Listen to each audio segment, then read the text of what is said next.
চাকরিচ্যুতদের বিকাশ ভবন অভিযান ঘিরে ব্যাপক উত্তেজনা ও সংঘর্ষ।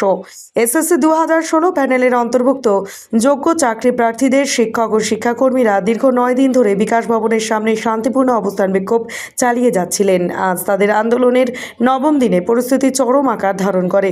চাকরিহারাদের একটি বড় দল বিকাশ ভবনের পেছনের গেট দিয়ে ভেতরে প্রবেশের চেষ্টা করলে কর্তব্যরত পুলিশ তাদের বাধা দেয়। এই সময় উভয় পক্ষের মধ্যে তীব্র ধস্তাধস্তি শুরু হয়।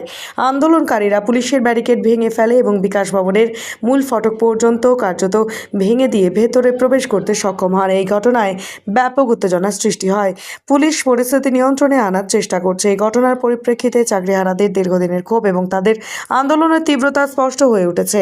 2016 সালের এসএসসি প্যানেলের যোগ্য প্রার্থীরা দীর্ঘদিন ধরে চাকরির জন্য অপেক্ষা করছেন এবং তাদের এই বিক্ষোভ সেই হতাশারই বহিঃপ্রকাশ।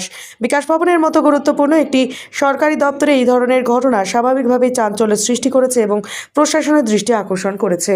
আপনি কি বাইক বা স্কুটার কেনার কথা ভাবছেন? তাহলে এখনই চলে আসুন দিনহাটা ইয়ামাহা অটো সেন্টারে এবং নিজ হাতে পছন্দ করে নিয়ে যান আপনার স্বপ্নের বাইক বা স্কুটার। আমাদের এখানে রয়েছে বিভিন্ন মডেলের বাইক ও স্কুটারের বিশাল সমাহার। রয়েছে স্বল্প ডাউন পেমেন্ট, ন্যূনতম ডকুমেন্টস ও সহজ ইএমআই এর সুবিধা। এছাড়াও রয়েছে যে কোনো কোম্পানির পুরনো গাড়ি এক্সচেঞ্জের সুবিধা।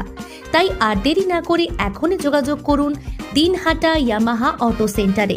আমাদের ঠিকানা সাহেবগঞ্জ রোড, বয়েজ বিক্রিয়েশন ক্লাবের সামনে। যোগাযোগের নম্বর 8158042471 এবং 7602877619।